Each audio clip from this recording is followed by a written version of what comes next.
guys, today we'll be making a super cute and curly Easter deco mesh wreath. What you will need, I have an 18-inch wreath ring, an adorable sign for the center, 6-inch deco mesh in 5 colors, Chanel stems, scissors or a rotary cutter, and a hot glue gun.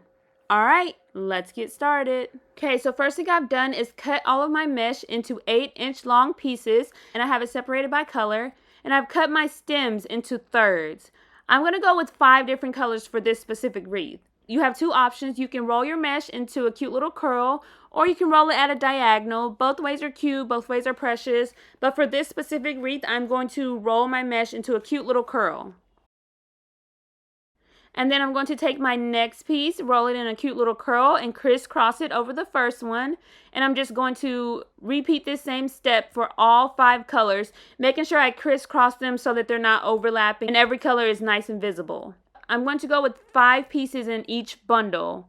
Again, you can go with more or less, whatever you prefer. But once you have your desired amount, you're going to scrunch it in the center.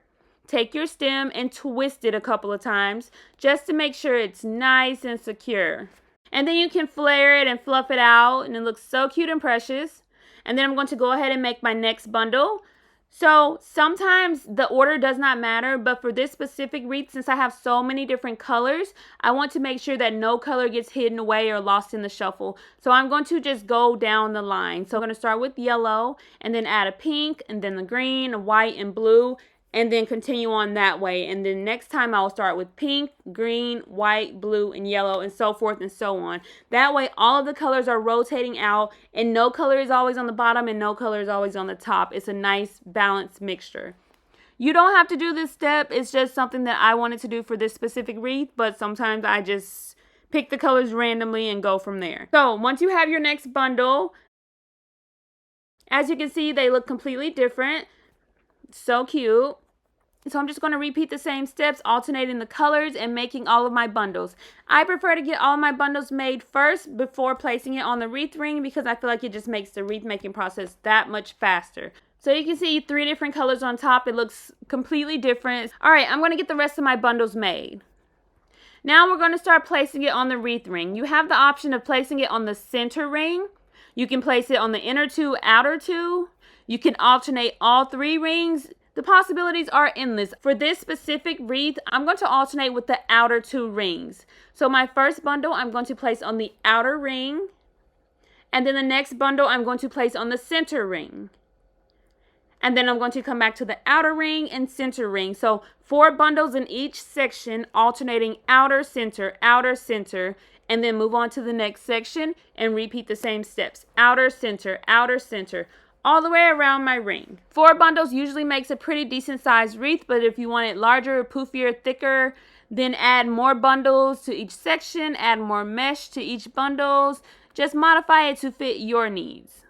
So this is what one section looks like. So cute and precious. This is what the back looks like. As you can see, it's alternating outer, center, and I'm just going to continue doing this all the way around my ring.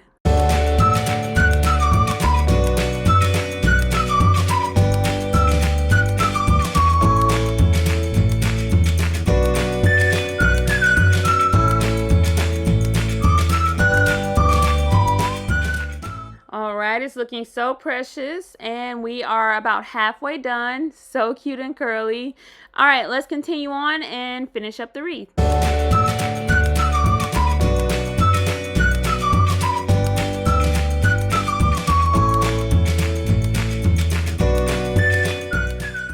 Alright, so we have all the bundles in place. I'm just adjusting and fluffing and making sure I don't need to modify anything. But it looks so cute and precious already. You can definitely leave it like this, or you can add any additional embellishments. I'm going to go with an adorable sign in the center. So I'm going to cut off the top hanger, flip my sign over, twist 2 stems together to form 1 long stem for the top and 1 for the bottom. And then I'm going to hot glue it in place. Since this is a larger wreath, there will be more space in the center. I'm raising my top stem a little higher than normal because I want to be able to hide it in my wreath, as opposed to having it further down towards the center. Then more of the stem will show.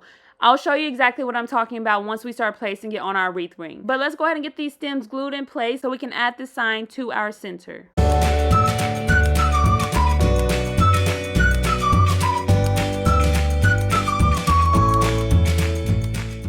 Alright, so I'm snugly placing my sign in the center. I'm just going to push the mesh aside, take my stem, twist it around the ring a couple of times just to make sure it's nice and secure, and then replace my mesh. And I'm going to repeat this step for all 4 stems.